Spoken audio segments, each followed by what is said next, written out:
funny how butthurt people get about the smoking thing. Because they're all thinking like, oh, it's my health. Even though we're outside, like I still get a lot of, you know, understated resistance about it from just strangers. One of the good things about being a studier, a student studier of forbidden knowledge is that you learn a lot of things that the normies are just never going to pick up. You know, you learn a lot of things by accident that you know, looking at something else, you'll pick something else up along the way. And one of them is the smoking thing. Why did they spend so much money and still continue to spend so much money trying to get you to quit smoking? Government money, federal money, money that they don't like to spend. And the reason they don't like to spend government and federal money is because it goes out and it rarely comes back. And the only time currency is important to them is when it comes back to them, because it's been charged by you. It's been through your hands, and you give it that electric charge that gives it power through working for it, or whatever sacrifice you make to get that money. You're a living being, an energy being. You charge it for them, and then they get that power. So they don't like to spend federal money because it's a waste of time for them. And they certainly don't give a fuck about your health. So why are they so concerned with trying to get you to quit smoking? They had a whole thing in the 90s that I've talked about here before, that whole truth campaign, where they put a lot of money into that. I mean, that thing was everywhere. Big TV commercials with you know, clueless young people doing these demonstrations. You know, they'll have like all these, they all lay down on the ground and in front of a busy area in a city to piss people off. And they'd be like, all these people laying on the ground are people that have died in the last second of smoking. Like that kind of shit. They came hard with that stuff in the 90s. And they still do. I mean, at the store I go to buy them, there's like this big sign, you know, federal signage, funded signage that says, you know, basically smoking will absolutely kill you. You know, the PAC say it on there. They don't like you. They don't want you smoking. Why? Why don't they want you smoking? Homework assignment. No, it actually does a lot of stuff that they don't want it to do for you, and a lot of it had to do with this with what went on the past few years. You know, as far as them, not so much the Crown Cove thing, but anything else that they may have that's similar to that. And also, let's get this out of here. Yeah, and also it brings up your testosterone. It raises it, and they don't want that either. A lot of stuff they have, whether it's food or milk or whatever they put hormones in, they want you to be weak and docile. They don't want you to have testosterone. The image of it too bothers them, because it's like usually in the brain, in your subconscious, you relate it to manly men, even though I'm certainly, you know, not one of those. But the like the John Wayne sort of Marlboro Man, tough guy kind of thing. It's just a thing they don't want. But there's the spiritual aspect of it too. Tobacco. And it ties into your dreams. Has a lot to do with where you go when you dream and what protections you have there. It's a pretty deep rabbit hole. I think anyone that would that has their eyes open to this kind of stuff, even without knowing all those little things or the bigger things, can say like, it's another one of those, why doth the government protest methinks the government protests too much type of thing. It's a Shakespeare situation, which is usually a red flag anytime, you know, especially your government is trying to tell you not to do something. You gotta really look at that and figure out why are they so hell-bent on this. Yeah, there's certainly a lot more to it. It's pretty interesting stuff. I didn't know all that. I mean, it's not why I started smoking, but once I started, I think I started smoking again here. Like, I guess when I moved here, so almost like 9 years ago, something like that. I started again, and I had a couple times during just different periods I was doing it, you know. But I've been pretty much free of it for a long time. Started up again when I moved here, and I noticed right away how things had changed from the last time I was a smoker. Like the pushback from just strangers. It was really weird to me. I'm like, what the fuck? I mean, if you notice when I walk around here, and you could, I mean, Jesus, you look through almost any video, there's no one smoking out here. There ain't nobody smoking. And, but at the same time, at the very same time, you also might see how many people come up to me to ask me for one. And when I do see someone smoking, they're usually hiding in a corner somewhere. You know, or they're all behind a building or something, like it's something bad. It's funny stuff. But yeah, that's if you get the time and you be interested, it's an interesting rabbit hole to go down. Just try to figure out a way to shake some of these people.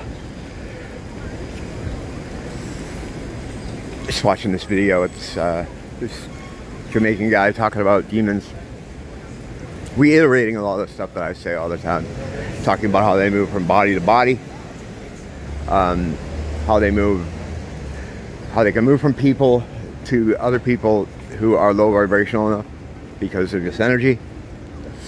And he was echoing what I've said before. When you come into this understanding that there is some kind of spiritual war happening, a spiritual battle, they come for you, you know, they come to fuck with you because you appear like a little dot on their radar screen. And it's like automatic. Like when you cut yourself and the white blood cells just go charge into that wound to try to fix it. They see you as a cut in their system, an aberration, and they want to fix it or do something. But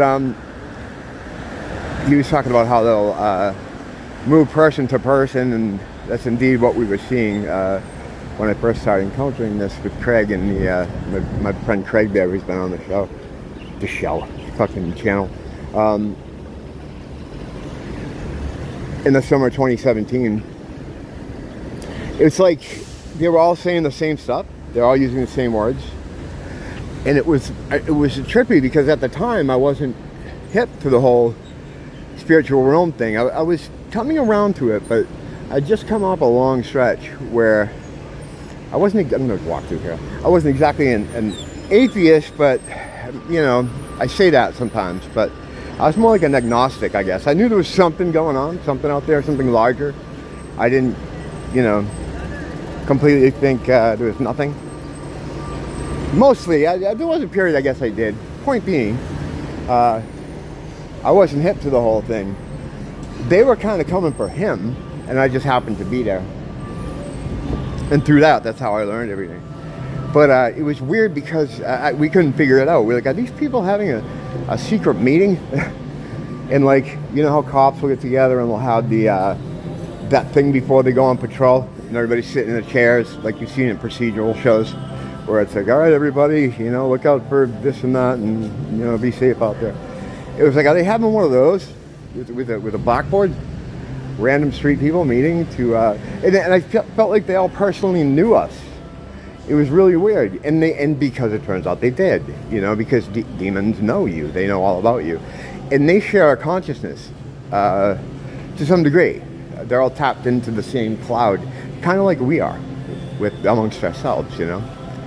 So the information is carried over, and it makes for a creepy effect. Like I was talking about one time I got off the bus and there was a guy there standing on the corner, and he's just like, hey, thanks a lot for last night, you know, because the night previous to that, you know, they were trying this stuff and I kind of shut it down.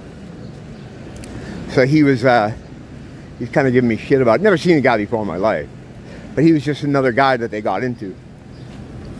And yeah, I'm listening to this guy, this Jamaican guy, and it's like, it's fucking could be me, and he's saying all the same stuff.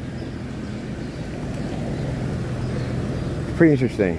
That, and the other thing I was looking at when I woke up was minutes before I had has this really bizarre story where a year ago, January, from last January, this mall incident they had with the people thought they were aliens. Could have been a blue beam, could have been some demonic, whatever the fuck it is, you know, the Miami Mall thing. They had another incident, another identical incident, the year prior, which I don't remember, and Minutes of Horror didn't remember. And when he went researching it, all the stuff he was finding were people commenting on it like, wow, I didn't know this happened. He said that in the videos and the news stuff he saw about it, he said they don't look like they're from a year ago. They look kind of recent. So it looks to me like almost like they're trying to do an in real-time Mandela effect themselves, like retcon things themselves. But it was the same scenario. Kids with fireworks, cops came, and some people said there were aliens. It's not the same thing. It tripped me out. I mean, it's like, I don't think it's a Mandela effect. I think it's something they're doing to either establish something about the stupid malls, or they're trying to like do their own version of the phenomenon in some way. I don't know. I haven't really looked at it enough yet, but it's yeah, it's really interesting now. All the stuff he said, there's not a lot of stuff about it, but you'd think at the time, if it was indeed anything like the one that happened in January, you'd be hearing a lot about it, you know. But there wasn't a lot about it, and the things that he did find about it were people saying, you know, I didn't know this happened. Yeah, really weird. Let me gotta be strategic in my movements here, or else I end up in a clusterfuck. Sun's already out. It's kind of early. I think it's like, what is it, like 9 or something? No, you guys 9 o'clock? It's funny, like I'll wake up and I'll think like, hey, I'm just gonna kind of chill out and play fucking games or listen to music or something, or rearrange my stupid plastic bullshit, and then I'll just scroll through the YouTube, and it's like right away it's like, I can't, there's no break from this. Can't part-time spiritual war. Part-time. Why did they fucking use that take? It's like, dude, just have him say it again. In the trailer he says it normal, if you know what I'm talking about. It's just one of those things that like triggers my autism. It's, what the fuck is going on? Part-time. It's awful. It doesn't even... It would have been cool if he said it in a cool, normal way, like people would say it. The whole joke would have worked better. I don't know. I can't